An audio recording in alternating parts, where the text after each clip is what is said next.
ನಮಸ್ಕಾರ ಸ್ನೇಹಿತರೆ, welcome to ಮಿತ್ರ ಜಾತ ಯೂಟ್ಯೂಬ್ ಚಾನಲ್. ಈ ಚಿತ್ರ ನೋಡೇ ನಿಮ್ಗೆ ಗೊತ್ತಾಗಿದೆ ಅಲ್ವಾ ಇವತ್ತು ನಾನು ಏನು ಮಾಡ್ತಾ ಇದ್ದೀನಿ ಅಂತ. ಇದು ಕನ್ನಡಿಗರ ಪ್ರಿಯವಾದ ತಿನಿಸು. ಬರೀ ಕನ್ನಡಿಗರಲ್ಲ ಅಲ್ವಾ, ಇಡೀ ಪ್ರಪಂಚದಾದ್ಯಂತ ಇವಾಗ ಮುದ್ದೆ ಎಲ್ಲ ಕಡೆ ಪ್ರಸಿದ್ಧಿ ಪಡೀತಿದೆ. ಎಲ್ಲರ ಬಾಯಲ್ಲೂ ರಾಗಿ ಮುದ್ದೆ ಅಂತ ಹೇಳ್ತಾ ಇದ್ದಾರೆ. ಇದಕ್ಕೆ ಬೇಕಾಗಿರೋದು ಎರಡೇ ಎರಡು ಪದಾರ್ಥ, ಒಂದು ನೀರು, ಇನ್ನೊಂದು ರಾಗಿ ಹಿಟ್ಟು. ರಾಗಿ ಹಿಟ್ಟು ಹಾಗೂ ನೀರು. ಇದು ನಾನು ಆಗಲೇ ತಯಾರಿಸ್ಬಿಟ್ಟು ಇಟ್ಟಿದ್ದೀನಿ. ಇದನ್ನು ಹೇಗೆ ಮಾಡ್ತೀನಿ ಅಂತ ಮುಂದೆ ನನ್ನ ವಿಡಿಯೋದಲ್ಲಿ ನೋಡ್ತಾ ಇರಿ. ಇವಾಗ ನಾವು ಮುದ್ದೆ ಮಾಡೋಕ್ಕೆ ಪಾತ್ರೆಯಲ್ಲಿ ನೀರನ್ನ ಕುದಿಯೋಕೆ ಇಟ್ಟಿದ್ದೀವಿ. ನಮ್ಮನೇಲಿ ಇದೇ ಥರ ತಾಮ್ರದ ಪಾತ್ರೆನೇ ಯೂಸ್ ಮಾಡೋದು ನಾವು ಮುದ್ದೆ ಮಾಡೋಕ್ಕೆ. ನಾವು ಯೂಶ್ವಲಿ ಪ್ರತಿದಿನ ಮಾಡ್ತೀವಿ. ವರ್ಷದಲ್ಲಿ 360 ದಿನ ಮಾಡ್ತೀವಿ, ಒಂದು 5 ದಿನ ಮಾಡೋದಿಲ್ಲ ಅನಿಸುತ್ತೆ. ಆದರೆ ನಮ್ಮ ಮನೇಲಂತೂ ಪ್ರತಿದಿನ ನಮಗೆ ಮುದ್ದೆ ಬೇಕು.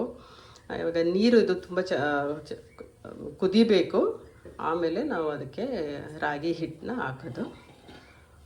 ಹೀಗೆ ಕುದಿಯೋಕ್ಕೆ ಬಿಡೋಣ ಸ್ವಲ್ಪ ಹೊತ್ತು, ಚೆನ್ನಾಗಿ ಕುದಿಲಿ ಅದು. ನಾನು ನಮ್ಮನೆಗೆ ಹೇಗೆ ಬೇಕೋ ಅದರದ ಅಳತೆ ಪ್ರಕಾರನೇ ನೀರು ಹಾಕ್ಕೊಂಡಿದ್ದೀನಿ. ನಮಗೆ 4 ಮುದ್ದೆ ಬೇಕಾಗತ್ತೆ, ಮೀಡಿಯಮ್ ಸೈಜ್ದು. ಅದರ ಪ್ರಕಾರ ನಾನು 2 ಕಪ್ ನೀರು ಹಾಕಿದ್ದೀನಿ. ಇಲ್ಲಿ ನೀರು ಚೆನ್ನಾಗಿ ಕುದಿ ಬಂದಿದೆ. ಇವಾಗ ನಾವು ರಾಗಿ ಹಿಟ್ಟು ಹಾಕಬೇಕು. ರಾಗಿ ಹಿಟ್ಟು ಹಾಕೋಣ. ಈ ರಾಗಿ ಹಿಟ್ಟು ಹಾಕ್ಬೇಕಾದ್ರೆ ಫ್ಲೇಮ್ನ ಕಮ್ಮಿ ಮಾಡ್ಕೊಳ್ಳಿ ಸ್ವಲ್ಪ. ನೋಡಿ, ಇವಾಗ ನಾನು ರಾಗಿ ಹಸಿಟ್ಟು ಹಾಕ್ತಾ ಇದ್ದೀನಿ.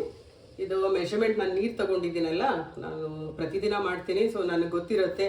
ಇದರಲ್ಲಿ 1.5 ಕಪ್ ಹಾಕ್ತೀನಿ. ಈ ಅಳತೆಯಲ್ಲಿ ನಾನು ನೀರು ತೊಗೊಂಡಿರೋದಕ್ಕೆ. ಇವಾಗ ಇನ್ನು ಅರ್ಧ ಕಪ್ಪು.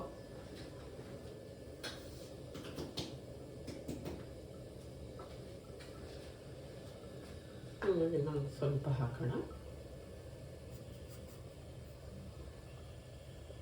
ಇವಾಗೇನು ಕಲ್ಸಕ್ಕೆ ಹೋಗಬೇಡಿ, ಅದು ಸ್ವಲ್ಪ ಕುದಿ ಬರಲಿ ನೀರು.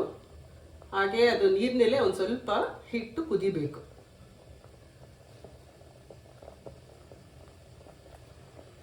ಇವಾಗ ಕೋಲ್ನಲ್ಲಿ ಚೆನ್ನಾಗಿ ಹಿಟ್ಟನ್ನ ಮಿಕ್ಸ್ ಮಾಡಬೇಕು. ಇವಾಗ ನೋಡಿ, ಈ ಥರ ಕುದಿ ಬಂದಾದ್ಮೇಲೆ ಇವಾಗ ನಾವು ಮಿಕ್ಸ್ ಮಾಡೋಣ.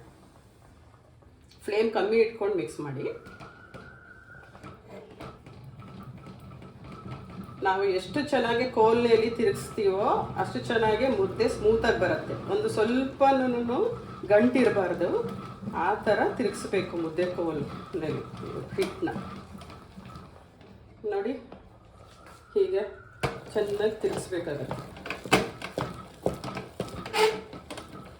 ಹೀಗೆಲ್ಲ ಚೆನ್ನಾಗಿ ನಾನು ಕೋಲ್ನಲ್ಲಿ ನಾದಿದ್ದೀನಿ. ಒಂದು ಸ್ವಲ್ಪನೂ ಗಂಟಿರಬಾರ್ದು, ಆ ಥರ ನೋಡಿ. ಹೀಗೆ ಎಲ್ಲ ತೋರಿಸ್ತೀನಿ. ಎಲ್ಲ ಈ ಥರ ಚೆನ್ನಾಗಿ ನಾದಿದ್ದೀನಿ, ಒಂದು ಸ್ವಲ್ಪನೂ ಗಂಟಿರಲ್ಲ.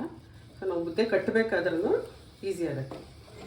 ಇಲ್ಲಿ ಸ್ವಲ್ಪ ಕೆಲವರು ನೀರಿಗೆ ನೆನೆ ತುಪ್ಪ ಹಾಕಿರ್ತಾರೆ, ಉಪ್ಪು ಹಾಕ್ತಾರೆ. ಆದರೆ ನಾವು ಆ ಥರ ಮೆಥಡ್ ಯಾವುದು ಯೂಸ್ ಮಾಡಲ್ಲ. ಇದು ನಾವು ಚಿಕ್ಕವರಿಂದ ಹಳ್ಳೀಲಿ ಯಾವ ಥರ ಕಲ್ತಿದ್ದೀವಿ ಅದೇ ಥರ ಮಾಡೋದು.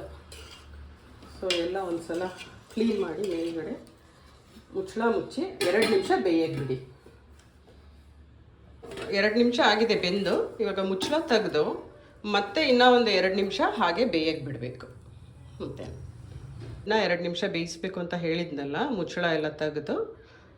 ಇವಾಗ ಒಂದು ಸಲ ಬೇಕಾದ್ರೆ ನೀವೇ ನೋಡ್ಬೋದು. ಕೈಗೇನು ಜಾಸ್ತಿ ಹೀಗೆ ಅಂಟ್ತಾ ಇಲ್ಲ ಅಂತ ಹೇಳಿದ್ರೆ ಮುದ್ದೆ ಬೆಂದಿದೆ ಅಂತ ಅರ್ಥ. ಇವಾಗ ನಾವು ಪಾತ್ರೆ ಇಳಿಸಿ ಮುದ್ದೆ ಕಟ್ಟೋಣ. ಇವಾಗ ಒಂದು ಮುದ್ದೆ ಕಟ್ಟಿ ಹೇಗೆ ಇರುತ್ತೆ ರೌಂಡ್ ಶೇಪ್ನಲ್ಲಿ ನೋಡೋಣ. ಎಲ್ಲ ನಾನು ಚೆನ್ನಾಗಿ ನಾದಿದ್ದಕ್ಕೆ ಏನು ಒಂದು ಸ್ವಲ್ಪನೂ ಗಂಟಿಲ್ಲ. ನಾವು ಮುದ್ದೆ ಸ್ಮೂತಾಗಿ ಬರುತ್ತೆ.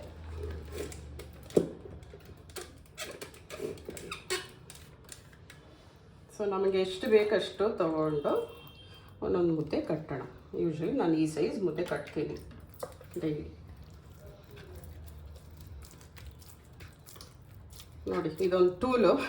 ಇದನ್ನು ಯೂಸ್ ಮಾಡಿದ್ರೆ ರೌಂಡಾಗಿ ಬರುತ್ತೆ ಮುದ್ದೆ. ಈ ಥರ ಕಟ್ಟೋದು, ಏನು ಆಯಾಸ ಪಡೋಂಗೆ ಇಲ್ಲ. ನೋಡಿದ್ರಾ ಎಷ್ಟು ಚೆನ್ನಾಗಿ ಬಂದಿದೆ, ಕೈ ಏನು ಅಂಟಿಲ್ಲ ಏನೂ ಇಲ್ಲ. ಸೊ ಈ ಥರ ಕಷ್ಟಪಟ್ಟರೆ ಅಲ್ವಾ ಆರೋಗ್ಯಕರವಾಗಿರೋ ಊಟ ಸಿಗೋದು ನಮಗೆ. ನೋಡಿ ಮುದ್ದೆ 2 ಮುದ್ದೆ ತಿನ್ಬೋದು ಈ ಥರ ಇದ್ದರೆ. ಸೊ ಸ್ವಲ್ಪ ಆವಾಗ ಒಂದು ಸ್ವಲ್ಪ ನೀರು ಹಚ್ಕೊಳ್ಳಿ. ಮುದ್ದೆ ಚೆನ್ನಾಗಿ ಬೆಂದಿದ್ರೆ ಏನು ಕೈಗೆ ಅಂಟೋದೇ ಇಲ್ಲ, ಆದರೂ ಬಿಸಿ ಇರುತ್ತಲ್ವ, ಸ್ವಲ್ಪ ನಮ್ಮ ಕೈ ಸುಡಬಾರ್ದು.